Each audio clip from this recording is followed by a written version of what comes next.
Hello good morning everyone, welcome back. Here we are with the mathematics class and हमारा अभी जो नया topic हम जो पढ़ने वाले हैं यहाँ पे वो है इंटीग्रेशंस। हमने हमारे डेरिवेटिव्स के ऑलमोस्ट सभी टॉपिक्स कवर कर लिए, उसके पूरे वीडियोस भी अपने चैनल्स पे अपलोडेड है। ठीक है, अभी जो हमारा नया टॉपिक जो नया लेसन हम पढ़ेंगे जो है इंटीग्रेशन, बहुत ही इंपॉर्टेंट लेसन है in terms of your board exam as well as in terms of your competitive. ठीक है, तो लेसन जो है इंटीग्रेशन वो बहुत ही बड़ा है। वैसे एक्चुअली इसको 3 पार्ट में कैटेगराइज किया गया है in terms of board, our state board, that is हम बोल सकते हैं इसको डेफिनेट इंटीग्रल, इंडेफिनेट इंटीग्रल और उसका एक एप्लीकेशंस। ऐसे 3 पार्ट आपको यहाँ पे मिलने वाले हैं। बेसिकली हम यहाँ पे जब डील करेंगे तो इंटीग्रेशंस के साथ, तो भाई इंटीग्रेशन के हमारे पास 2 से 3 पैटर्न पढ़ने वाले हैं। ठीक है, ये जो इंटीग्रेशन है हमारा, इंटीग्रेशन में हम जो 2 चीज़ें पढ़ने वाले वो है, सबसे पहला हम पढ़ेंगे इंडेफिनाइट, एक है इंडेफिनाइट और दूसरा है डेफिनाइट। ठीक है, अब बोलोगे कि भैया इंडेफिनाइट और डेफिनाइट क्या है, तो भाई इन 2 नाम में ही सब कुछ रखा है। इंडेफिनाइट यानी क्या, एक एक्यूरेसी नहीं हो सकती। इंडेफिनाइट यानी क्या, नॉट डिफाइनेट, नॉट डिफाइंड। ठीक है ना, हम उसको एक एक्यूरेटली या एग्जैक्ट हम उसका आंसर नहीं बता पाएंगे। तो ध्यान में रखना, इंडेफिनाइट इंटीग्रल को जब हम आइडेंटिफाई करेंगे तो उसका पैटर्न ये रहने वाला है, integral F of X D x. Okay, जब हम डेफिनेट की बात करेंगे, डेफिनेट यानी क्या, हमारे पास एक एक्यूरेसी रहेंगी, हमारे पास एक एक्यूरेट आंसर रहेगा, एक एग्जैक्टिविटी रहेंगी। यहाँ पे देखो उसको रिप्रेजेंट हम कैसा करते हैं, ये लिखते हैं ऐसा, इस टाइप में, लाइक दिस। ओके, अब बोलेंगे कि सर ये क्या है, ये क्या है। भाई इसे कहा जाता है अपर लिमिट। क्या कहा जाता है, इसे कहा जाएगा अपर लिमिट। और भाई इसे क्या कहा जाएगा, इसे कहा जाएगा लोअर लिमिट। ठीक है, अभी जब हमें एक्यूरेसी चाहिए, इसका मतलब क्या कि हमें ये जो फंक्शन है वो फंक्शन का स्टार्टिंग पॉइंट और फंक्शन का एंडिंग पॉइंट दिया है। हमें इस फंक्शन के इंटीग्रल का वैल्यू इसके और इसके बीच में निकालना है। अरे बात ध्यान में, हमारे पास एक वैल्यू दिया है ए, दूसरा वैल्यू दिया है बी। इन 2 वैल्यूज़ के बीच में हमें इंटीग्रेशन ऑफ हमारा गिवन फंक्शन निकालना होता है। इसीलिए हमें यहाँ पे डेफिनेट आंसर मिलता है। हमारे यहाँ का आंसर जो होता है वो एक कांस्टेंट, मैक्सिमम कांस्टेंट वैल्यू होता है। लेकिन उसी जगह पे देखो, यहाँ पे ना ही हमारे पास कोई अपर लिमिट है, ना ही हमारे पास यहाँ पे कोई लोअर लिमिट है। इसका मतलब क्या, कि जो हम इंटीग्रेशन का आंसर निकालेंगे उसके पास कोई भी लिमिट नहीं है। अरे बात ध्यान में, इस integration of F of x function का कुछ भी लिमिट नहीं है, कुछ भी एंड पॉइंट नहीं है, कुछ भी बाउंड्रीज नहीं है। तो हम इसका वैल्यू कैसे फाइंड कर पाएंगे, एक्यूरेट नहीं कर पाएंगे एक्यूरेट। तो इसीलिए इसका वैल्यू ये कांस्टेंट नहीं होता है, इसका value in terms of equation निकलता है, in terms of another function निकलता है जो कि इससे बड़ा हो। अरे बात ध्यान में, क्यों बड़ा हो, कि हम सबको मालूम है कि जो इंटीग्रेशन है, integration is nothing but the, क्या हो रहा है, इंटीग्रेट और डेरिवेशन हमने बताया था। इंटीग्रेशन हमारा एंटी डेरिवेटिव कहलाता है। क्या कहलाता है, एंटी डेरिवेटिव कहलाता है। डेरिवेशन में कोई भी फंक्शन यदि कॉन्वर्ज हो रहा है, अरे बात ध्यान में, छोटा छोटा छोटा हो रहा है, देख, तो हमारे इंटीग्रेशन में उसका उल्टा फंक्शन हमारा बढ़ते जाता है। अरे बात ध्यान में, हमारा फंक्शन क्या हो जाता है, बढ़ते जाता है। जितने बार आप उसको इंटीग्रेट करोगे फंक्शन हर वक्त 1 से बढ़ेगा, x से बढ़ेगा। सिंपल सा कॉन्सेप्ट बताना चाहो तो। आई बात ध्यान में। हाँ, जो नेक्स्ट हमें जो देखना है वो है कि डेरिवेशन में हम जितना बार उसको डिफरेंशिएट करते हैं फंक्शन उतने बार रिड्यूस होते जाता है। और फंक्शन रिड्यूस होता है, इसका मतलब क्या होता है कि जो हमारा जितना टाइम हम डिफरेंशिएट करेंगे और एक समय ऐसा आएगा कि वहाँ पे फंक्शन का वैल्यू 0 हो सकता है। कहाँ पे, डिफरेंशिएशन में। लेकिन इंटीग्रेशन में आपको वैसा नहीं देखने को मिलेगा, इंटीग्रेशन में अपोजिट रहेगा। तो हम एक सिंबॉलिकल पैटर्न में जब हम इंटीग्रेशन को डिफाइन करते हैं, उस केस में ध्यान में रखना, इंटीग्रेशन को डिफाइन करते समय मैंने मेरे डेरिवेटिव के भी क्लास में बताया था, ये जो हमारा इंटीग्रेशन होता है, ओके, ये इंटीग्रेशन इस तरीके से एनलार्ज होते जाता है, बढ़ते बढ़ते जाता है, एक्सपांड होता है। अरे बात ध्यान में, वही जो हमारा डेरिवेशन होता है, जो हमारा डेरिवेटिव होता है वो क्या होता है, वो भाई इस तरीके से रिड्यूस्ड होते जाता है। ठीक है, इसे हम रिड्यूसिंग फंक्शन कह सकते हैं, नथिंग बट एक रिड्यूसिंग टर्म है डेरिवेटिव, और इंटीग्रेशन नथिंग बट एक एक्सपांडिंग टर्म है। अरे बात ध्यान में, डेरिवेटिव का जो बेसिक फॉर्मूला है वो था हमारे पास d/dx of x to the power n is equals to n x to the power n-1। यहाँ पे देखो पावर x से कम होते दिख रहा है। वही इंटीग्रेशन में हमारे पास होता है integral of f of x बोलो या integration of x to the power n dx होता है x to the power n+1 upon n+1। यहाँ पे देखो हमारा पावर x से बढ़ गया, यहाँ पे हमारा पावर x से कम हो रहा था। आगे बात ध्यान में, तो ये हमारा एक सिंपल सा बेसिक सा इंटीग्रेशन का जस्ट मैंने छोटा सा थ्योरेटिकल पोर्शन आपको एक्सप्लेन किया।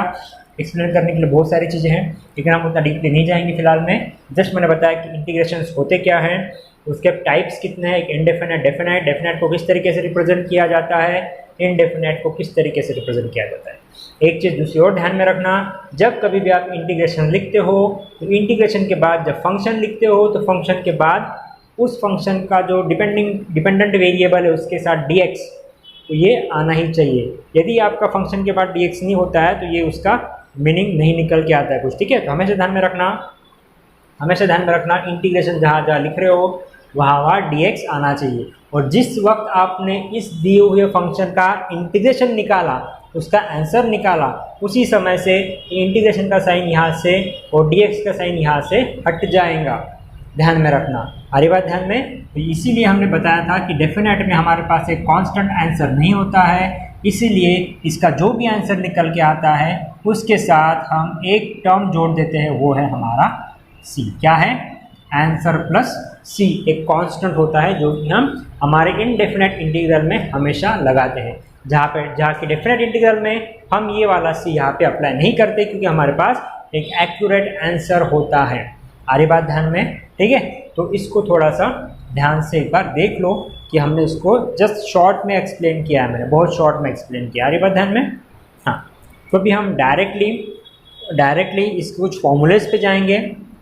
इंटीग्रेशंस के कुछ फॉर्मूलेज हैं, उस फॉर्मूले के ऊपर जाएंगे और उसके बाद हम लेंगे इनके जो टाइप जो मैंने फिलहाल यहाँ पे टॉपिक डाल के रखा है मेथड्स ऑफ इंटीग्रेशन, वो हम स्टार्ट करेंगे, ठीक है। तो सबसे पहले मैं आपको यहाँ पे बेसिक फॉर्मूलेज दिखा के देता हूँ हमारे इंटीग्रेशन के। जैसे कि हमारे पास डेरिवेशन के कुछ फॉर्मूलेज थे, उसी टाइप के फॉर्मूलेज यहाँ पे है, बस उस डेरिवेशन के फॉर्मूलेज के अपोजिट फॉर्मूले यहाँ पे आपको इम्प्लीमेंट करना है। जैसे कि देख लो, integration of x to the power n dx is equals to x to the power n+1 upon n+1, okay, plus c। क्यों प्लस c? क्योंकि हम इनडेफिनेट इंटीग्रल की बात कर रहे हैं, ठीक है। और एक बात मैंने आपको डेरिवेशन के वक्त बताया था कि जब कभी भी आप फंक्शन का डिफरेंशिएट करते हो तो उस फंक्शन के बगल में एक अननोन चीज़, क्या बोल सकते हैं हम उसको, अदृश्य वाली जो टर्म होता है ना, एक होता है जो दिखता नहीं है मगर होता है, और वो टर्म हम जब कंपोजिट फंक्शंस आ गया उस समय हम मैक्सिमम यूटिलाइज करते हैं, ठीक है। तो जिसके बगल में हमारे पास जो था वो हम लिखते थे f' ऑफ x लिखते थे। कहाँ पे? हमारे डेरिवेटिव में लिखते थे, ध्यान में रखना। जो भी डेरिवेटिव का फॉर्मूला होता था, ये यहाँ पे डेरिवेटिव का फॉर्मूला इनटू उस x का डिफरेंशिएशन, उस x का डिफरेंशिएशन आप ऐसा लिखते थे। अरे बात ध्यान में, इस तरीके से लिखते थे। ddx ऑफ x 1 होता है, इसलिए हम यहाँ पे इनिशियली कुछ नहीं लिखते थे। अरे बात ध्यान में, मैंने मेरे डेरिवेटिव के वीडियोज में बताया था, ठीक है। लेकिन इंटीग्रेशन में भी ये वाला पार्ट होता है, ध्यान में रखना। ये वाला पार्ट इंटीग्रेशन में इसके मल्टीपल में नहीं होता है, बल्कि इसके डिवीजन में होता है। कहाँ होता है? इसके डिवीजन में होता है, ddx ऑफ x। ये वाला टर्म होता है, लेकिन हम लिखते नहीं है। क्यों? क्योंकि भैया ddx ऑफ x क्या होता है? 1 होता है, ठीक है। यदि इस x के जगह पे कोई और दूसरा फंक्शन हो, उस समय हमें उस फंक्शन का डिफरेंशिएशन, उस फंक्शन का डेरिवेटिव लेना पड़ता है, ओके। ये चीज़ थोड़ा सा ध्यान में रखना। हर एक जितने भी मैं फॉर्मूले लिखूंगा, सभी फॉर्मूले में डिनोमिनेटर में ddx ऑफ x आपको लिखना है, ओके। ये मेरा सेकंड फॉर्मूला भी मैं यहाँ पे लिखूंगा, integral of a to the power x dx is equals to a to the power x upon log a। हमारे पास डेरिवेटिव में क्या था? इनटू log a था, यहाँ पे हमारा डिनोमिनेटर में log a। Next third, integration of e to the power x dx, इसका आंसर निकलता है e to the power x plus c। यहाँ पे भी प्लस c, यहाँ पे होते हैं टर्म्स, ठीक है ना। मैं लिख नहीं रहा फिलहाल, लेकिन ध्यान में रखना यहाँ पे D D x of x होता है, यहाँ पे D by d x of x होता है, लेकिन हम नहीं लिख रहे हैं। आ रही बात ध्यान में? इसको थोड़ा सा ध्यान में रखना। देखो मैंने उसको किस तरीके से लिखा है।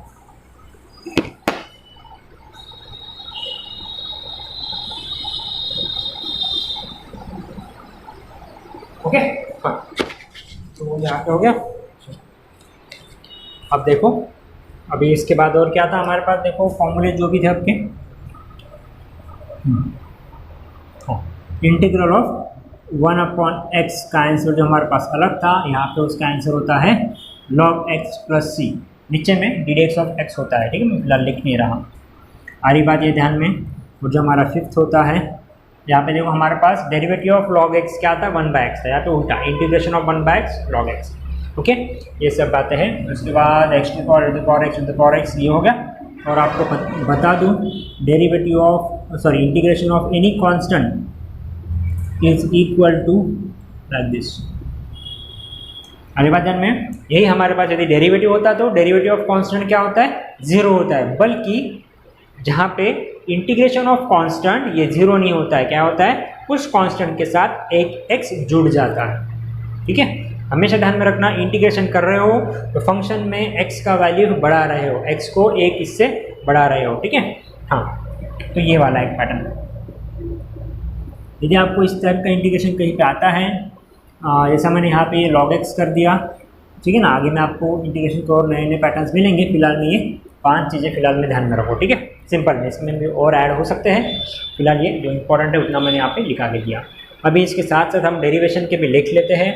डेरिवेशन में भी चलो हम चालू करते हैं। डेरिवेशन में ट्रिग्नोमेट्रिक रेशियो की इंटीग्रेशंस, नथिंग बट देखो इंटीग्रल ऑफ हमारे पास sin x dx, ये होता है हमारे पास minus of cos x plus C.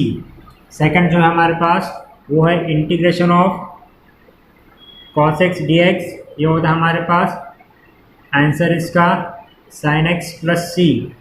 जो नेक्स्ट होता है हमारे पास sin cos हो गया, इंटीग्रेशन ऑफ, देखो यहाँ पे sec square x dx tan x plus C. क्यों? अब देखो जो मैं लिख रहा ना, वहाँ पे आप अपोजिट साइड में ना डेरिवेटिव लगाओ, उसके आंसर इधर में भी निकलेंगे। D D x of tan x sec square x, D D x of sin x cos x, D D x of cos x minus of sin x। अरे बात ध्यान में? हाँ, तो सिमिलर है, बिल्कुल अपोजिट है, इसलिए मैंने कहा था कि डेरिवेटिव के फॉर्मूले बिल्कुल पक्के करके रखो, इंटीग्रेशन आपको इजीली हो जाएगा। उसी तरीके से sec स्क्वायर हो गया cosec square x dx, integration of cosec square x is equal to minus of cot x plus C. क्यों? क्योंकि भैया डेरिवेटिव ऑफ cot x क्या होता है, माइनस cosec स्क्वायर x होता है। ओके, नेक्स्ट जो हमारे पास बचा है integration of sec x into tan x dx is equals to sec x plus C. क्यों? क्योंकि भाई डेरिवेटिव ऑफ sec x क्या है, sec x into tan x। Okay, और last integration of cosec x into cot x dx is equals to minus of cot x plus C. क्योंकि derivative of cot x क्या होता है, minus cosec x into cot x। Okay, sorry, यहाँ पे हमारा थोड़ा सा सॉरी, ठीक है। डेरिवेटिव ऑफ cosec x क्या होता है, minus cosec x into cot x, क्योंकि डेरिवेटिव ऑफ cot x से माइनस cosec स्क्वायर x होता है। ठीक है, ये चीज़ देखो यहाँ पे, ये हमारे पास 6 integration in terms of derivative, जो भी हमारे trigonometric ratios, integration of the trigonometric functions, integration of the trigonometric functions बोलो, ट्रिग्नोमेट्रिक रेशियोज बोलो। ठीक है, इनके आंसर्स ये आएंगे। ठीक है, इनको नोट कर लो, और इसके बाद हम जो निकालने वाले हैं वो रहेगा हमारा,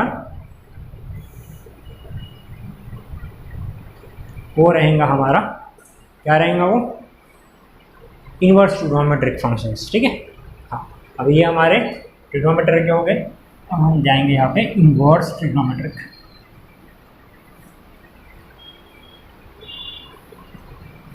मैं यहाँ पे लिख लूँगा integral of 1/√1 minus x square is equals to sine inverse x plus C. ये फर्स्ट। ये जो सेकंड है integral -1/√1 minus x square dx, भाई dx होना ही चाहिए, इज इक्वल्स टू क्या होता है बोलो, cos inverse of x plus C. जो नेक्स्ट हम लिख रहे हैं third integral of 1/1 plus x square d x, ये होता है हमारा बोलो tan inverse of x plus C. ये जो फोर्थ हम लिख रहे हैं integral of -1/1 plus x square d x, ये होता है हमारे पास minus of cot inverse x plus C. ये जो फिफ्थ होता है integral of 1/x under root x square -1 d x, ये होता है हमारे पास sec inverse x plus c. उसी तरीके से जो लास्ट वाला है integral of -1/x under root of x square -1 d x is equals to minus of cosec inverse x plus c. ठीक है, ये हमारे इनवर्स ट्रिग्नोमेट्रिक फंक्शंस के क्या है, यहाँ पे फॉर्मूलेज है आपके पास। ठीक है, तो इनको भी नोट कर लो एक बार अच्छे से।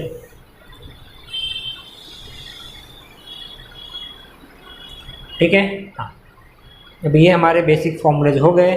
अब इन बेसिक फॉर्मूलेज के ऊपर से आप कुछ बेसिक क्वेश्चन सॉल्व कर सकते हो, जिन बेसिक क्वेश्चंस के तहत जस्ट इस टाइप के क्वेश्चंस बोलो, सिमिलरली कुछ इस टाइप के क्वेश्चंस या कुछ ट्रिग्नोमेट्रिक का जो इंटीग्रेशन था उसके कुछ क्वेश्चंस। ठीक है, जहाँ पे आंसर्स हम इजीली निकाल सकते हैं। और एक बात यहाँ पे और एक चीज़ ध्यान में रखना है, जैसे कि मैंने आपको स्टार्टिंग में बताया था कि भाई डेरिवेशन और इंटीग्रेशन में हमारे पास जो ट्रिग्नोमेट्रिक रेशो के जो फॉर्मूलेज है वो बहुत ही ज़्यादा इंपॉर्टेंट है। ठीक है, तो जैसे हमने डेरिवेटिव में उसके बहुत ज़्यादा यूज़ किया था, sine two theta, cos two theta, tan two theta, 3 theta के फॉर्मूलेज। ठीक है ना, कुछ ट्रिग्नोमेट्रिक के जो इंपॉर्टेंट फॉर्मूलेज थे, is 1 minus cos two theta, 1 plus cos two theta. ठीक है, ये सब फॉर्मूलेज बड़े ही इंपॉर्टेंट है क्योंकि इनका यूज़ हमें हमारे इस लेसन इंटीग्रेशन में भी करना है। ठीक है, तो यहाँ पे देखो जहाँ तक हमने अभी तक बेसिक लिया है फॉर्मूलेज, यहाँ पे हम कुछ बेसिक क्वेश्चंस लेते हैं, उसके बाद इनके मेथोडोलॉजी पे जाएंगे। ठीक है, तो यहाँ पे बेसिक क्वेश्चंस आपकी मर्जी, जिसमें प्रैक्टिस के लिए बहुत सिंपल क्वेश्चंस ले रहा, आप बच्चे घर पे भी इसकी प्रैक्टिस कर सकते हो। Integration of x to the power 5 dx, भैया बोलो ओरली आंसर है using x to the power n का फॉर्मूला, ये बन जाएगा x to the power n+1 upon n+1 is equals to x to the power 6/6 plus c। Okay, उसी तरीके से इंटीग्रेशन ऑफ बोलो x स्क्वायर +1 होल क्यूब, इसका आंसर देखो ये कम्प्लीटली आपका क्या है, कंप्लीट आपका ये क्या बन जाएगा, ये कंप्लीट आपका x बन जाएगा, नथिंग बट ये f(x) बन जाएगा और ये उसका पावर बन जाएगा। ठीक है, तो हम इस टाइप के क्वेश्चन सॉल्व करते समय हम क्या करेंगे, इस टाइप के क्वेश्चन सॉल्व करते समय ध्यान में रखना, इस ब्रैकेट को पहले एक्सपांड करो, directly x to the power n का फॉर्मूला मत लगाओ। ये चीज़ हमें कब करना है, ये चीज़ हमें जब ट्रिग्नोमेट्रिक रेशोज आएंगे उस वक्त करना है।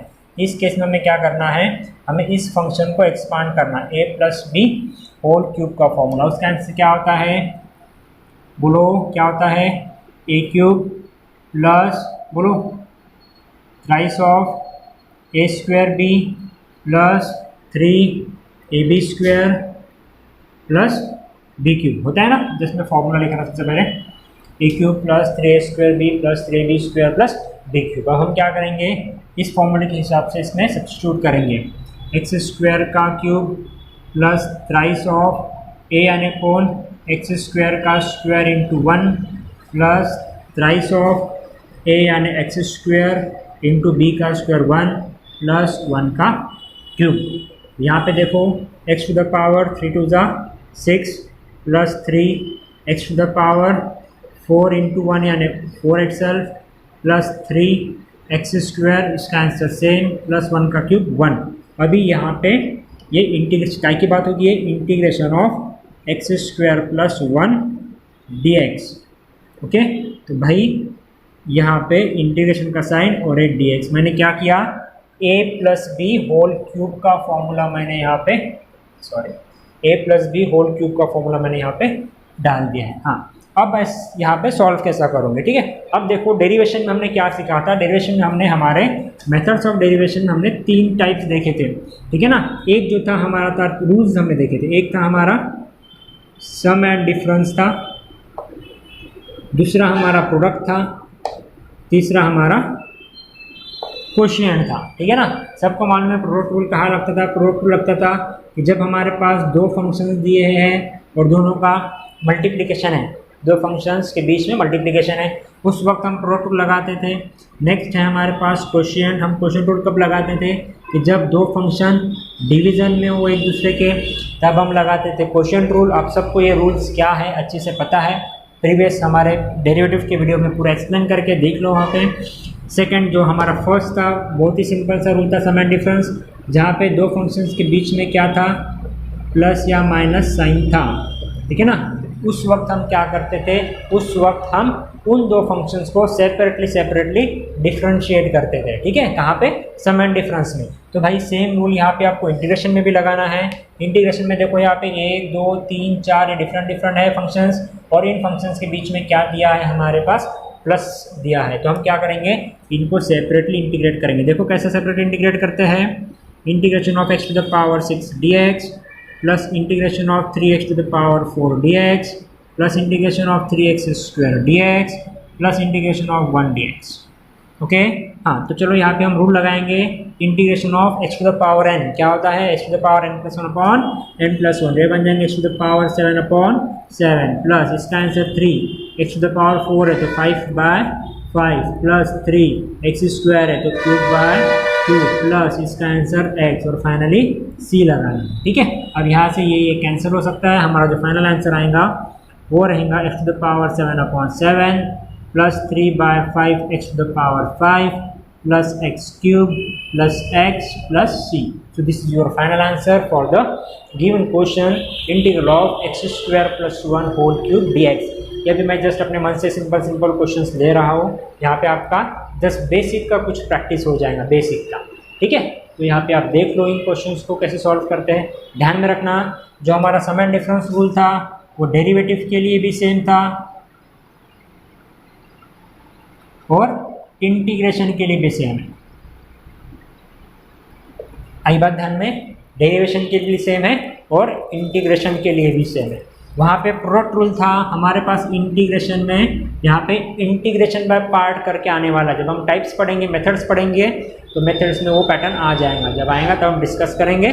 फिलहाल इतना ध्यान में रखो, ओके हाँ। तो इसी के साथ हम और एक क्वेश्चन लेते हैं, देख लो इस क्वेश्चन को अच्छी से और एक बार अच्छे से इसको नोट कर लो। आप ऐसे अपनी मर्जी से बहुत सारे क्वेश्चंस ले सकते हो, ठीक है हाँ।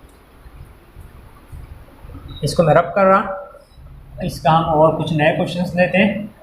यहाँ पे हम कुछ ट्रिग्नोमेट्रिक रेशियोज के क्वेश्चंस लेंगे और कुछ फॉर्मूला बेस्ड क्वेश्चंस लेंगे, ओके। तो यहाँ पे देखो अभी हम क्वेश्चंस कैसे ले रहे हैं, इंटीग्रेशन ऑफ, ये निकल गया sin to the power 4x dx।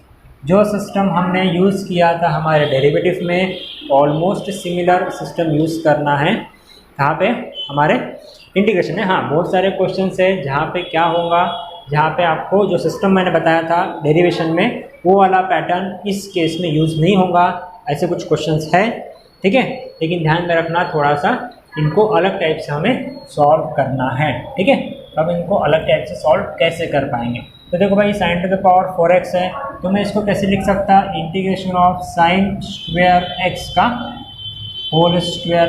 अरे बात ध्यान में, अब देखो integration of sin square x का स्क्वायर। अब भैया integration of sin square x मेरे पास है क्या, नहीं है, तो मैं sin स्क्वायर x की जगह पे क्या लिख सकता, बोलो what is sin square x, मैं इसको ऐसा लिख सकता 1 minus cos 2x divided by 2, बोलो हाँ कि नहीं, आगे नहीं, ठीक है। तो देखो क्या बोला मैंने, साइन स्क्वायर एक्स को मैंने 1 माइनस कॉस स्क्वायर एक्स नहीं लिखा है, क्यों, क्योंकि भैया मेरे पास कॉस स्क्वायर एक्स का भी कुछ फॉर्मूला नहीं है। तो मैंने यहाँ पे मेरा ट्रिग्नोमेट्रिक रेशियो का एक वाला फॉर्मूला लगाया, सिंपल वाला, कौन सा, since 1 minus cos 2 theta is equals to 2 times of sine square theta. तो ये साइन स्क्वायर थीटा का जो पैटर्न है ना, इस 2 को मैंने यहाँ पे लाके डिवाइड कर दिया, आधी बात ध्यान में, ठीक है। वो वाला सिस्टम मैंने यहाँ पे आपको इस्तेमाल कराया है, ठीक है। अब हम क्या करेंगे देख लो, उसको अब क्या करेंगे, बहुत बड़ा सिंपल है, उसको ये माइनस बी होल स्क्वायर का फॉर्मूला लगा के उसको हम सिंपल में स्प्लिट कर देंगे, ओके। तो देखो यहाँ पे कैसा हो सकता है, जो मैंने मन से लिया, यहाँ पे आप पावर घटा भी सकते हो, ठीक है ना। कुछ क्वेश्चंस ऐसा करोगे, बोलो अभी हो सकता है भैया इंटीग्रल ऑफ, इसका मैं डायरेक्टली 1/4 बाहर लिख लेता, 1/4 मैंने बाहर लिखा, 2 का स्क्वायर। अब लगेगा यहाँ पे 1 माइनस कॉस 2x का स्क्वायर, ये बन जाएगा 1 minus 2 times of cos 2x plus cos 2x का स्क्वायर।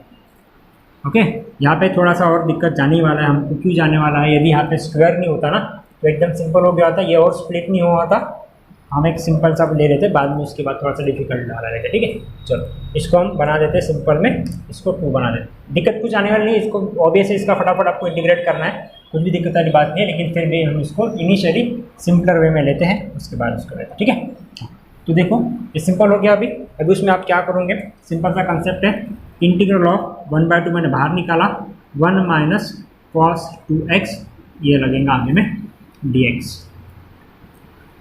ठीक है भाई, ये 1/2 बाहर, यहाँ पे देखो integral of 1 dx minus integral of cos 2x dx।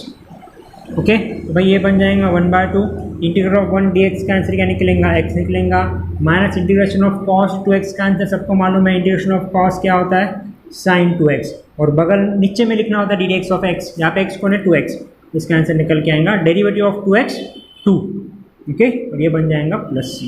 तो जो मेरा आंसर आना चाहिए वो आंसर देखो ऐसा भी रख सकते हैं या आपकी मर्जी ऐसा भी रख सकते हैं, x/2 minus of sin 2x/4 plus c, this is also right. Okay, तो देखो इस टाइप के जब क्वेश्चन आएंगे तो हमें हमारे इंटीग्रेशन में कैसे सॉल्व करना है। ओके, तो इस क्वेश्चन को भी थोड़ा सा नोट डाउन कर लो एक बार फटाक से। ओके, उसके बाद हम कुछ और क्वेश्चंस लेते हैं, बहुत सारे क्वेश्चंस आपको मिल जाएंगे हमारे कॉपीज़ में, बहुत सारे, आपको जो लेना है आप उस अपनी मन मर्जी से ले सकते हो, कुछ इशू नहीं है। चलो नोट करो, जितना लिख के दिया उतना नोट करो फटाफट।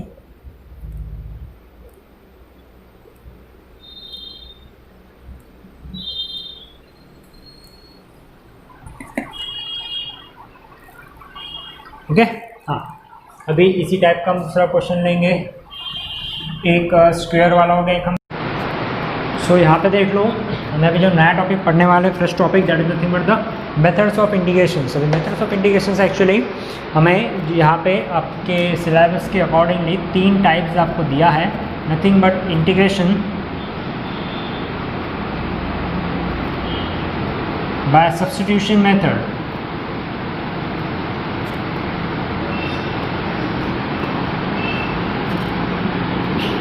Bye substitution method. ओके, जो हमें सेकंड पढ़ना है वो है हमारा, जो सेकंड पढ़ना है वो है हमारा इंटीग्रेशन बाय सब्स्टिट्यूशन हो गया। सेकंड है integration by part, integration by part. Okay, और जो थर्ड हमें पढ़ना है वो है integration by partial fraction method, integration by partial fraction. ठीक है, अभी ध्यान में रखना है जब हम इंटीग्रेशंस पढ़ेंगे तो as a whole complete integration आपको पढ़ना नहीं है, लेकिन इंटीग्रेशंस को आपको कैटेगराइज करना है 3 से 4 पार्ट में, 3 से 4 टाइप्स में, और उन टाइप के हिसाब से आपको क्या करना है, इस इंटीग्रेशन लेसन को अच्छे से पढ़ना है। ठीक है, क्योंकि इंटीग्रेशंस में हर एक टाइप का प्रॉब्लम उसी टाइप से सॉल्व किया जा सकता है। एक आइडेंटिफिकेशन मार्क होता है सभी प्रॉब्लम्स का। न्यूमेरिकल को देखने के बाद आपको आइडेंटिफाई करना है कि भाई मुझे ये वाला जो गिवन न्यूमेरिकल है ये किस टाइप को बिलोंग करता है और मैं इसको किस टाइप से सॉल्व कर सकता हूँ। हमारी बात ध्यान में, तो यहाँ पे आज हम इनिशियल जो पढ़ने वाले हैं वो हम पढ़ेंगे इंटीग्रेशंस बाय सब्स्टिट्यूशन मेथड। ठीक है, तो सब्स्टिट्यूशन मेथड में आपको क्या चीज़ देखने को मिलेंगी, नथिंग बट आपको सब्स्टिट्यूट करना है। क्या करना है आपको? सब्स्टिट्यूट करना है। इसका मतलब क्या कि दिए हुए फंक्शन में आपको इस तरह का सब्स्टिट्यूशन करना है ताकि उसका आंसर हम इजीली निकाल पाए। ठीक है, तो इस टाइप के लिए आपके पास यहाँ पे 3 से 4 फॉर्मूलाज बोलो या 3 से 4 डिफरेंट वेराइटीज़ के क्वेश्चन जो आपको मिल सकते हैं वो रहे इस टाइप के। Integration of F dash of x upon f of x is equals to log of F of x plus c. एक पैटर्न आपको ऐसे मिल सकता है जहाँ पे डिनोमिनेटर आपका गिवन फंक्शन हो और न्यूमरेटर इस गिवन फंक्शन का डिफ्रेंशिएशन हो या डेरिवेटिव हो। ओके, बगल में dx लगेगा। Similarly integral of F dash of X into F of X to the power n, ऐसा कुछ आपको एक क्वेश्चन मिलता है तो इसका आंसर होता है F of X whole to the power n plus 1। अब सबको मालूम है हम ऐसा लिखते हैं n plus 1 divided by n plus 1। और जो थर्ड एंड लास्ट आपको जो मिलने वाला है वो है integral of F dash of x upon root of F of X D X. इसका आंसर मिलने वाला है twice of root F of x plus C. Okay, ये आपके पास इंटीग्रेशन बाय सब्स्टिट्यूशन मेथड में आने वाले 3 टाइप के क्वेश्चंस है। क्वेश्चंस को आइडेंटिफाई करना है, क्वेश्चंस को देखना है और उसको कैटेगराइज करना है कि वो दिया हुआ क्वेश्चन इन 3 टाइप में से किस टाइप में एग्जैक्टली फिक्स होता है। ओके, तो देख लो एक बार इसको अच्छे से। अब हम यहाँ पे इसका क्या करने वाले हैं, इसका अभी हम एक एक करके न्यूमेरिकल्स लेंगे। ठीक है, तो एक बार इसको नोट डाउन कर लो फटाक से। देख लो यहाँ पे इंटीग्रेशन में सब्स्टिट्यूशन मेथड के हम कुछ क्वेश्चंस लेंगे। ठीक है ना, हम स्टार्ट करते हैं हमारे पहले क्वेश्चन के साथ, जहाँ पे एक सिंपल सा क्वेश्चन लेंगे integral 1 upon x log x okay D x. यहाँ पे देखो, जब आप इंटीग्रेशन के क्वेश्चन जब आप सॉल्व करते हो तो आपके दिमाग में सभी उसके टाइप्स और उसके फॉर्मेट्स साइमल्टेनियस दिमाग में चलते रहना चाहिए।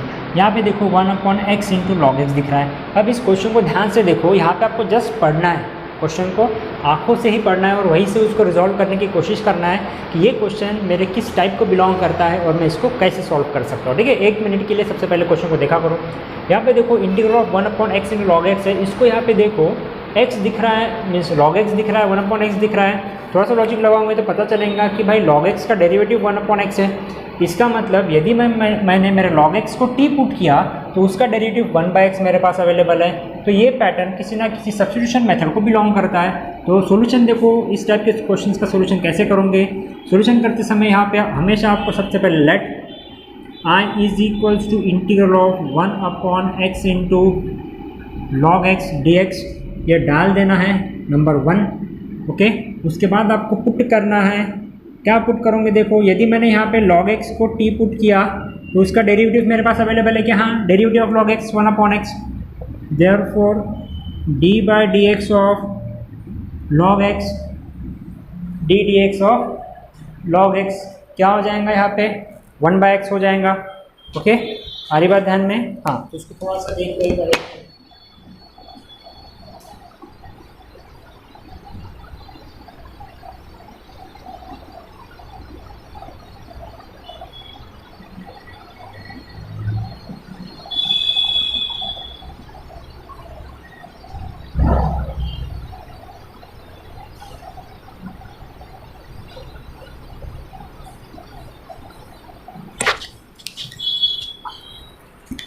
हाँ, यहाँ पे देखो क्या हो रहा है कि D D x of log X क्या होता है हमारे पास 1/x अवेलेबल है। D D x of log X, 1 minute sorry, हाँ यहाँ पे डिफ्रेंशिएट करना, D D x of log X equals to D D x of T, differentiating with respect to X on both side. यहाँ पे आप statement डाल सकते हो। हाँ, डेरिवेटिव ऑफ लॉग एक्स क्या होता है 1 अपॉन एक्स इक्वल्स टू, इसका आंसर क्या निकलता है D t by d x. यदि मैं डी एक्स को इस साइड लेके हो तो 1 upon X D X equals to क्या बन जाएगा डी टी। भाई ये आपका बन गया स्मॉल वाला 1, ये आपका बन गया स्मॉल वाला 2।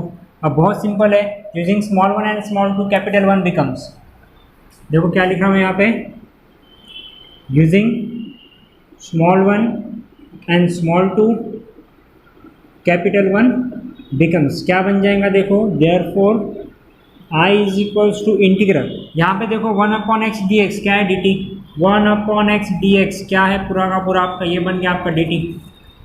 और आपको मालूम है कि आपका log x कौन है आपके पास, log x कौन है आपका t है। यदि मैं उसको लिखने जाऊँ तो क्या बन जाएंगे बोलो, डी टी बाई टी।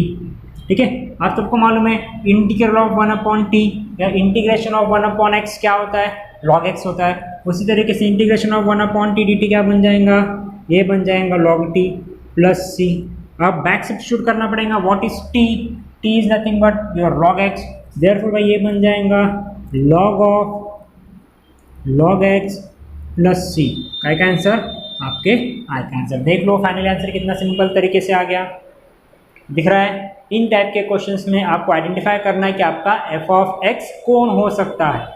यदि कभी आपको कन्फ्यूजन होता है, आप आइडेंटिफाइड नहीं कर पा रहे हो f ऑफ x कौन है, तो देखो कि उस क्वेश्चन में कितने फंक्शंस है, उन फंक्शंस को एक एक करके एफ ऑफ एक्स डाल के देखो और उसका डेरिवेटिव वहाँ पे अवेलेबल है क्या ये भी चेक करो।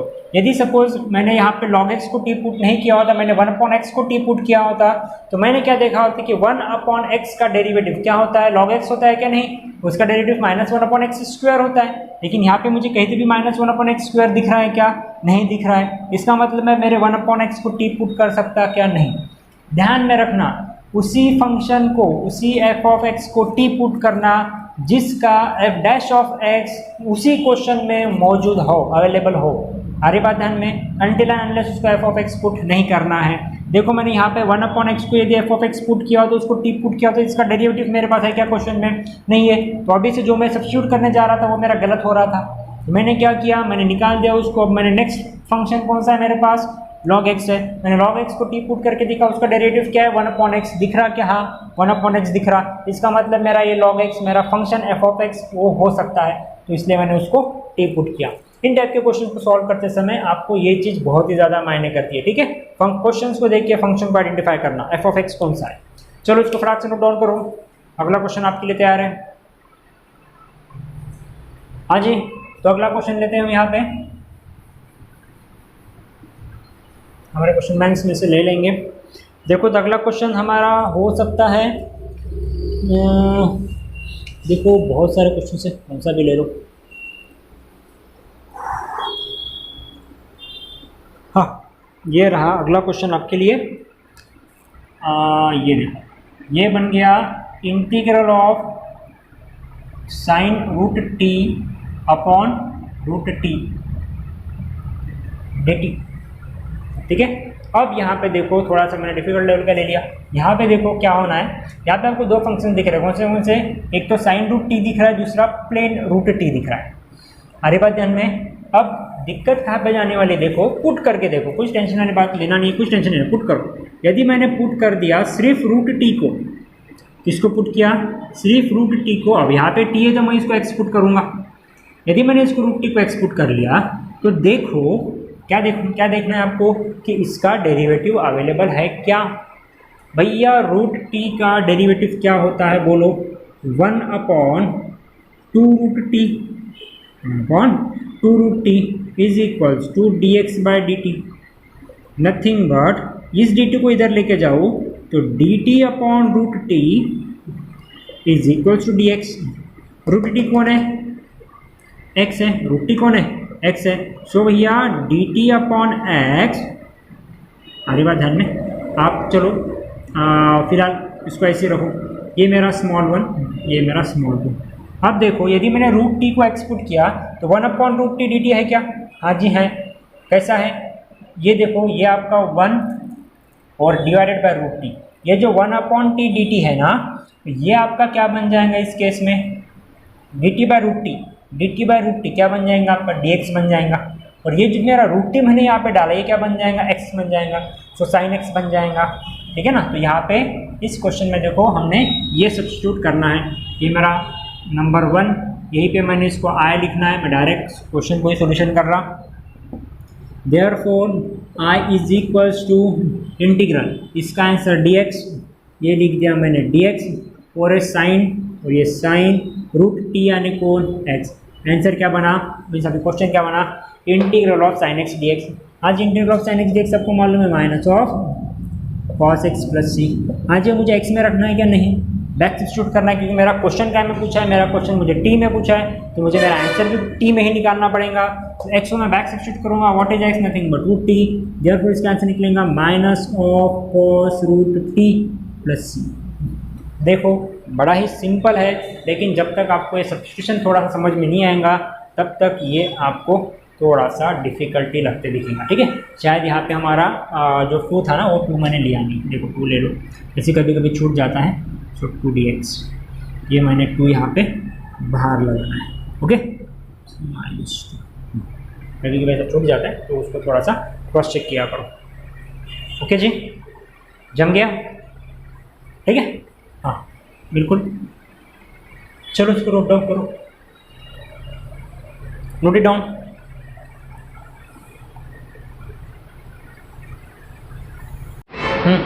तो अभी ये अगला क्वेश्चन देख लो, यहाँ पे क्या बोला है उसने, integration of X to the power 9 second square X to the power 10 dx। अब इसको जब आप सॉल्व करोगे तो सॉल्यूशन में सबको मालूम है, आपको करना है कि भाई let I equal to integral of X to the power 9 into second square X to the power 10 dx, ठीक है। हाँ, इसके बाद इक्वल टू, अब यहाँ पे देखो क्या सब्स्टिट्यूट करोगे आप। एक फंक्शन कौन सा है, एक तो एक्स टू द पावर 9 है, दूसरा फंक्शन कौन सा है, एक्स टू द पावर 10 है, means second square X to the power 10 है, बात सही है, ठीक है ना। लेकिन जब आप डिफ्रेंशिएट करना जाओगे तो देखो मोस्ट ऑफ द टाइम आप डेरिवेटिव निकालना है दिए हुए फंक्शन का। इसका मतलब मुझे जो एफ ऑफ एक्स लेना है वो एफ ऑफ एक्स मेरा ऑलवेज एक बड़ा फंक्शन होना, एक एक्स का बड़ा नंबर होना, ठीक है ना। ये चीज़ दिमाग में फिक्स करके रखो। जब कभी भी आप एफ ऑफ एक्स लेते हो तो इस टाइप का कुछ दिखता है तो उसमें से एक्स का जो बड़ा टर्म होता है उसी को आप एफ ऑफ एक्स लेना चाहिए, लेने की कोशिश करो आपने, ठीक है। अब यहाँ पे देखो, यदि मैंने सेक को पकड़ के एफ ऑफ एक्स पुट किया तो उसका डेरिवेटिव फिर से सेक इंटू टैन वाला पैटर्न कुछ ना कुछ सेक बन जाएगा। इसका derivative d dx of sec x into tan x. भाई सेक एक्स कहीं दिख रहा है क्या, टैन एक्स कहीं दिख रहा है कि नहीं दिख रहा है, तो ध्यान में रखना है कि जब मैं सब्स्टिट्यूट करूँगा तो मैं सेक को सब्स्टिट्यूट नहीं कर सकता सेक को पकड़ के।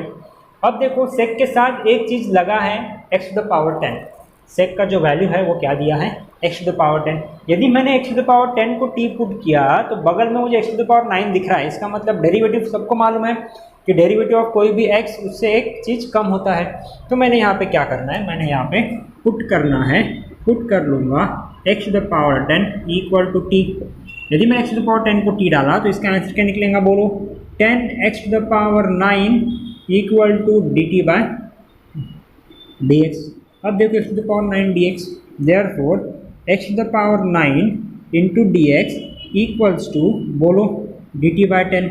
ये मेरा स्मॉल वाला 1, ये मेरा स्मॉल वाला 2, ये हमारा कैपिटल 1। अब वही बात, using small 1 and small 2 capital 1 becomes क्या बन जाएगा, therefore I is equals to integral of ये वाला क्या बन रहा, डी टी बाई 10।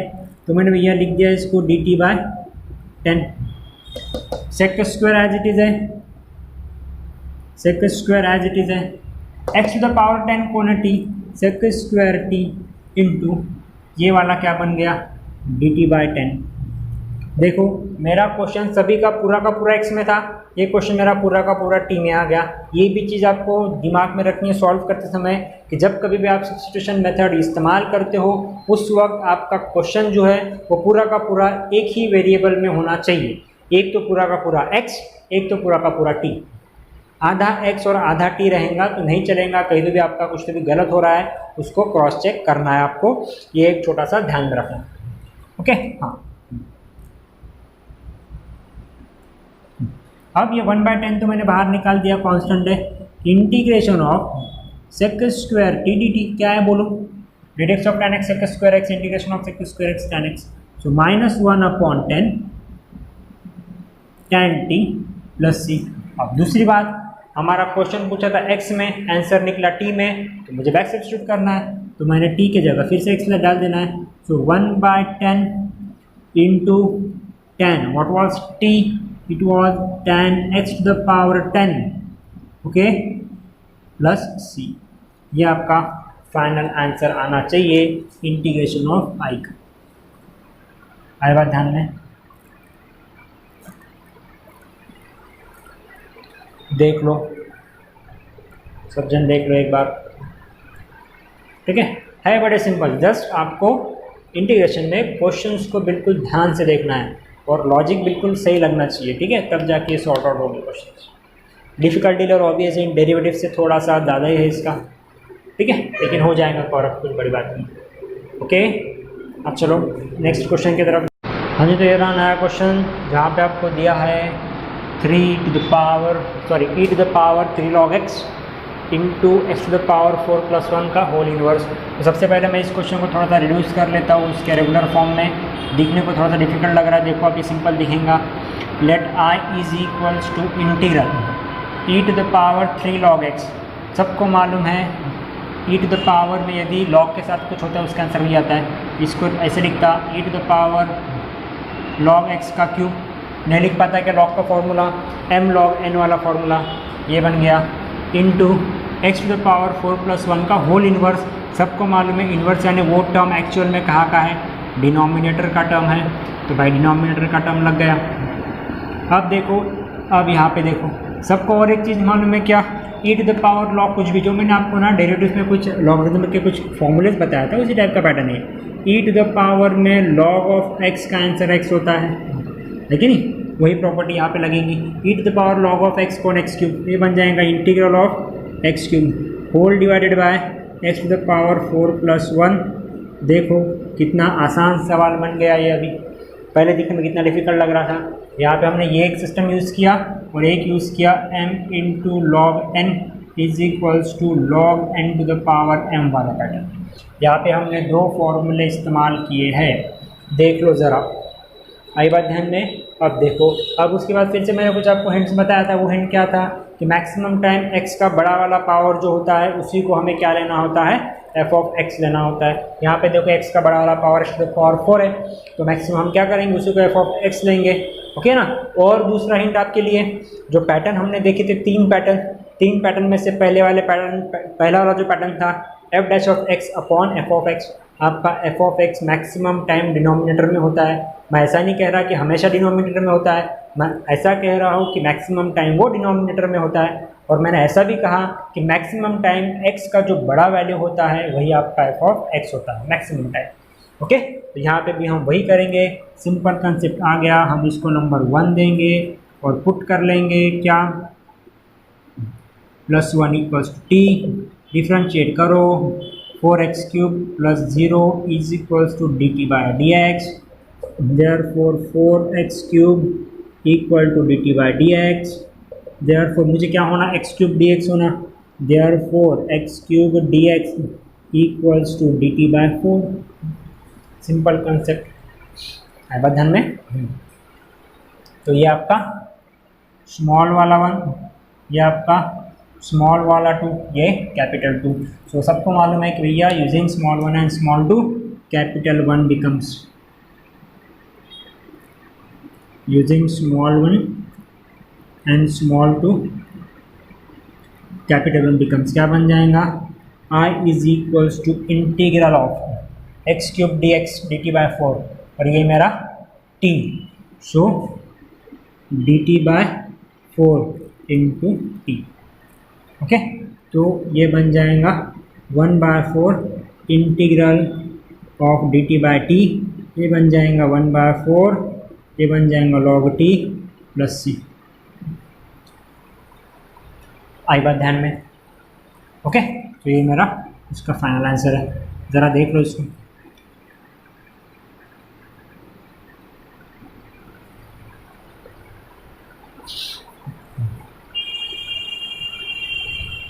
ओके जी, हाँ बहुत बड़ा सिंपल है, देख लो। हाँ तो देखो यहाँ पे अगला क्वेश्चन ये दिख रहा है, 7 to the power x into log x into 1 + log x dx।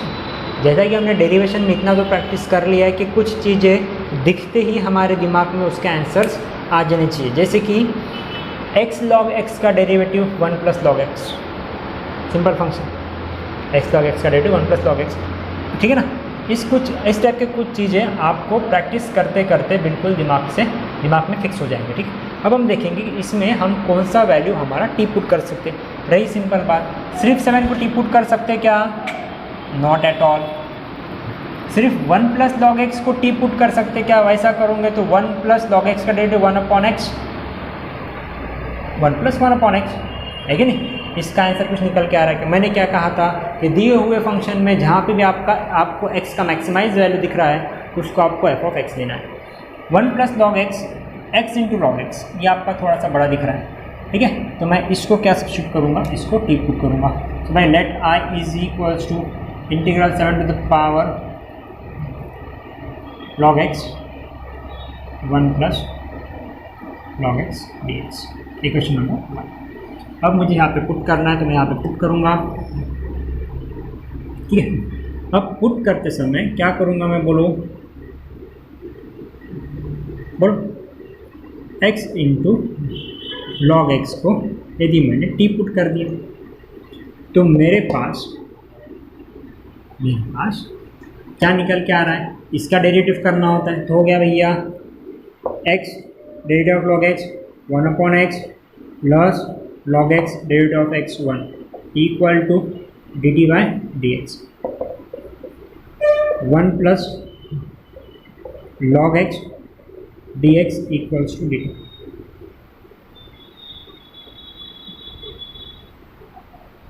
Okay, using small 1 and small 2 क्या बन जाएगा, i equals to integral 7 to the power t, और ये जो है पूरा का पूरा dt 1 plus log x dx 1 plus log x dx dt।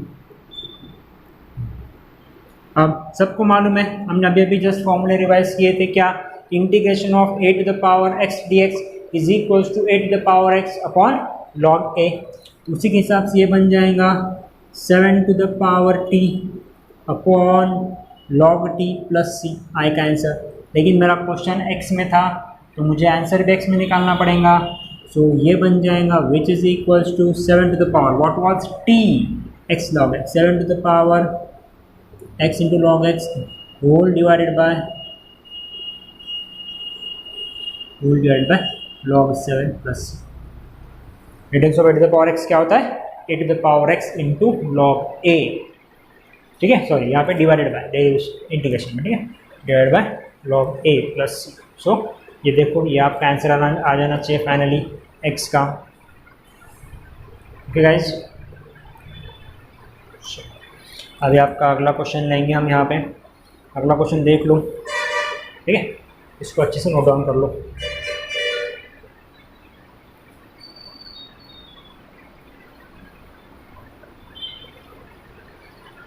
तो हमारे पास अगला क्वेश्चन है, देखो आपकी मर्जी, बहुत सारा है। ये लेते हैं integral e to the power x 1 plus x, integral of e to the power x bracket में 1 plus x whole divided by cos square x into e to the power x। Okay जी, हाँ तो चलो देखो क्या हो सकता है, बोलो बोलो बोलो, किसको टी पुट करोगे। यहाँ पे यही है, इस टाइप के क्वेश्चंस में आपको जस्ट सब्स्टिट्यूशन देखना है कि भैया मैं किसको क्या सब्स्टिट्यूट कर सकता, और यदि मैं उसको सब्स्टिट्यूट करूँ तो भैया उसका डेरिवेटिव क्वेश्चन में है क्या। तो देखो उसके लिए मैंने कुछ छोटे छोटे ट्रिक्स बताया था, ठीक है ना। पहला ट्रिक ये था कि मैक्सिमस एक्स वाला जो पावर होता है या एक्स ऐसा मल्टीप्लिकेशन में कुछ होता है, वो वाला टर्म मैक्सिमम आपका एफ ऑफ एक्स हो सकता है। दूसरा हमारे पास जो ट्रिक था वो था कि आपका एफ ऑफ एक्स ये मैक्सिमम डिनोमिनेटर का ही फंक्शन होता है, ठीक है ना। तो देखो यहाँ पे यदि मैंने e to the power x 1 plus x, यदि आपने इसको t सब्स्टिट्यूट किया तो भैया इसका जो आंसर निकल के आने वाला डेरिवेटिव वो कतई आपका कॉस नहीं आने वाला। आई बात ध्यान में, इसका आंसर कुछ कॉस में निकलेगा कि नहीं, यहाँ पे साइन है ही नहीं, तो भैया कॉस कैसे निकलेगा, नहीं निकलेगा। तो यदि मैं पुट करने के पहले थोड़ा सा लॉजिकली सोच लेना, यदि मैंने इसको टी पुट किया तो इसका आंसर जो भी निकलेगा भाई e to the power x नहीं निकलेगा, आगे बात ध्यान में, कॉस में निकलेगा क्या, नहीं, तो फिर भाई मेरा कॉस तो एज इट इज रहेगा, ठीक है ना। यदि मैंने सिर्फ इसको टी पुट किया तो ऑब्वियस है यदि मैं इसको एक्सपांड करूँ तो मेरा आंसर कुछ इस टाइप का निकल सकता है, ठीक है ना। तो फिर मैं इजीली इसको सॉल्व कर सकता, ठीक है। और मैंने बताया भी वैसे आपको कि मैक्सिमाइज जो एक्स का पावर यहाँ पे जो कि ये वाला सिस्टम मैक्सिमाइज लग रहा है आपको, इसी को मुझे क्या पुट करना है, टी पुट करना है। देखो यहाँ पे मैं पुट करूँगा, put x into e to the power x is equals to t. इसको डिफ्रेंशिएट करना है, first function as it is derivative of second function plus second function derivative of first equals to derivative of t d t by d x. यहाँ से भैया e to the power x common निकल गया, बचा मेरे पास 1 plus x, 1 plus x बोलो x plus 1 बोलो, एक ही बात है। ये dx इधर लेके आता, dx is equals to dt, ये बन गया मेरा स्मॉल 1, ये बन गया मेरा स्मॉल 2, और ये था मेरा कैपिटल वाला 1। अब देखो यूजिंग स्मॉल 1 एंड स्मॉल 2 आपका कैपिटल 1 किस तरीके से चेंज हो सकता है। Therefore i is equals to integral e to the power x 1 plus x D x, e to the power x 1 plus x D x क्या बन गया dt, ये पूरा का पूरा ऊपर का काय में कन्वर्ट हो गया, dt में कन्वर्ट हो गया। नीचे में मैंने cos को तो कुछ सब्स्टिट्यूट किया नहीं था भाई, तो भैया मुझे cos को एज इट इज रखना है, cos का पावर भी एज इट इज रखना है, और ब्रैकेट वाले टर्म को मैंने क्या पुट किया था भैया, t पुट किया, तो मुझे उसको t पुट करना पड़ेगा। अब ये बन गया integral dt upon cos square t, अब सबको मालूम है 1/cos क्या होता है, सेक स्क्वायर होता है, सेक होता है। 1/cos स्क्वायर क्या बन जाएगा जी, ये बन जाएगा sec square t d t. अब सबको मालूम है भैया सेक स्क्वायर का इंटीग्रेशन क्या आता है, क्या आएगा बोलो, tan टी प्लस सी। अब भैया आंसर मेरा टी में निकला, लेकिन क्वेश्चन एक्स में था तो मुझे बैक सब्स्टिट्यूट करना है। टी को एक्स में लाना है, tan of what was T, x e to the power x plus c। so this is your final answer। देख लो कितना आसान था, ठीक है आसान, लेकिन आपको जस्ट लॉजिक एक बार सही से पकड़ लिया तो बिल्कुल सिंपल है। यदि लॉजिक नहीं पकड़े तो थोड़ा सा डिफिकल्ट हो सकता है। ओके जी, हाँ चलो नोट डाउन कर लो इसे जल्दी। हाँ जी, तो ये क्वेश्चन देखो, यहाँ पे दिया है e to the power 5x whole divided by under root of e to the power 5x plus 1। अब ये वाला जो पैटर्न है इसमें आपने देखा होगा कि नीचे में रूट दिख रहा है, तो जब कभी भी नीचे में रूट दिखता है तो आपके दिमाग में लाइट लगना चाहिए। हमने जो 3 टाइप्स देखे थे सब्स्टिट्यूशन मेथड में, उसमें जो सेकंड टाइप था उसमें हमारे पास ऐसा कुछ अवेलेबल था, integral of f dash of x upon under root f of x ऐसा अवेलेबल था। तो मैं यहाँ पे सबसे पहले लिख लूँगा let I equal to integral e to the power 5x whole divided by under root of e to the power 5x plus 1 dx। आई बात ध्यान में। अब जब मैं इसको सॉल्व करूँगा उसमें क्या होने वाला है देख लो।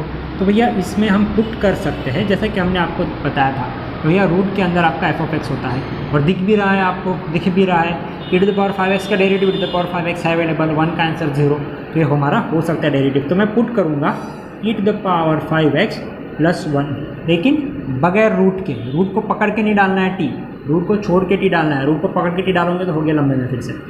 हाँ, तो ये क्या बन जाएगा बोलो, बोलो इसका differentiation e to the power 5x का e to the power 5x into d D x of 5x 5 plus 0 equals to D T by D x. Therefore ये बन गया 5 e to the power 5x, इधर dx लेके आऊँगा, ये बन गया dt। भैया मेरे पास e to the power 5x into D x है equals to D T by 5। ये मेरा स्मॉल 1, ये मेरा स्मॉल 2, ये मेरा कैपिटल 1। ओके, तो यहाँ पे देखो क्या बन जाएगा, I इक्वल टू ये बन गया आपका इंटीग्रल में e to the power 5x dx, e to the power 5x dx क्या बन गया, ये बन गया आपका dt by 5 whole divided by, ये बन गया आपके पास रूट ऑफ टी। आई बात ध्यान में। यदि मैं उसको अच्छे से लिखूँ तो ये बन जाएगा integral dt of 5 root t. यदि मैं इसको अच्छे से लिखूँ तो ये बन जाएगा 1/5 integral dt upon t to the power 1/2, है कि नहीं। और इसका इंटीग्रेशन आप सबको मालूम है, हमने वहाँ पे आपको एक लिखा के दिया था। इसका आंसर क्या निकल के आएगा, ये बन जाएगा 1/5 एज इट इज़। इसका जो निकलेगा ऊपर जाएगा -1/2 बन जाएगा, -1/2 प्लस 1 मीन्स 1/2 डिवाइडेड बाय 1/2, ये बन जाएगा t to the power 1/2 divided by 1/2। भाई ये 2 ऊपर चला जाएगा तो इसका आंसर निकल के आएगा 2/5 t टू द पावर 1/2 यानी रूट टी प्लस सी। टी को बैक सब्स्टिट्यूट कर देंगे तो इसका आंसर निकल जाएगा भाई 2/5 e to the power 5x plus 1 plus c. बहुत आसान है, रूट के अंदर डालना है इसको में, क्योंकि रूट टी है ना। ओके, तो देखो बहुत ही सिंपल सा आंसर निकल के आ गया आपका, ये रहा आपका आंसर। आई का दिख गया सबको, बहुत सिंपल है देखो। हाँ, ये कैसा किया, तो अभी मैंने यहाँ पे डायरेक्ट किया। क्यों डायरेक्ट किया, क्योंकि हमने डेरिवेशन में छोटे छोटे स्टेप्स बहुत पढ़े थे। यहाँ पे भी हम वही करते बैठेंगे तो टाइम बहुत ज़्यादा लग जाएगा, आपको समझना चाहिए, ठीक है ना।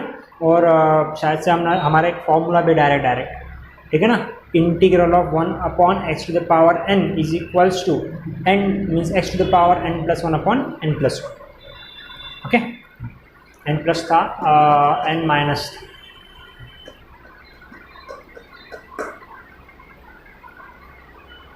Okay, minus of n plus 1 वाला। समझ गए क्या।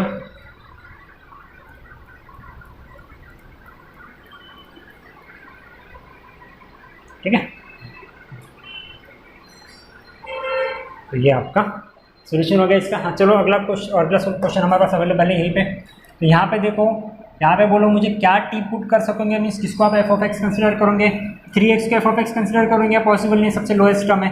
x+1 को एफ ऑफ एक्स कंसिडर करोगे क्या, नहीं, क्योंकि ये भी तो स्मॉलेस्ट वाला ही है। इसमें से आपको बड़ा वाला टर्म क्या दिख रहा है, इसमें से बड़ा वाला टर्म आपको दिख रहा है log x+1। क्या दिख रहा है, log x+1 ये बड़ा टर्म दिख रहा है। तो ऑब्वियस है मैं इसी को टी पुट करूँगा, फिक्स कर लो आप लोग, एक एक छोटी छोटी बात है, ठीक है। log x+x is equals to t. हाँ जी चलो डिफ्रेंशिएट करो, log x का डेरिवेटिव 1/x प्लस x का डेरिवेटिव 1 इक्वल्स टू इसका आंसर dt/dx। चलो जी क्रॉस मल्टीप्लाई करो, 1 + x whole divided by x, ये dx इधर लेके आ गया तो बन गया भाई dt। हाँ जी तो देखो हमारे पास अवेलेबल है क्या है, 1 + x/x, 3 है, 3 को मालूम करो थोड़ा बगल में रखो उसको, है कि नहीं, बन जाएगा। तो भाई ये मेरा बन गया छोटा वाला 2, ये मेरा बन गया छोटा वाला 1 और ये मेरा कैपिटल 1। हाँ जी तो ये पूरा बन जाएगा ये u, ऐसा क्या बन गया, ये आपका कंप्लीटली dt बन गया।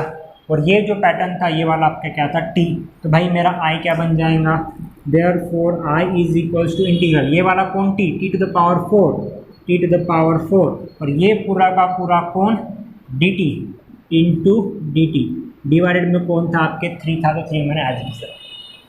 देखो इस पूरे का आंसर dt है, बहुत से बच्चे क्या करते हैं dt को नीचे लिखते हैं, हमेशा ध्यान में रखना ये dt vt वाला जो पैटर्न है dt dx नीचे नहीं रहेगा कभी भी आपका nr में ही रहेगा क्वेश्चन के साथ, ओके।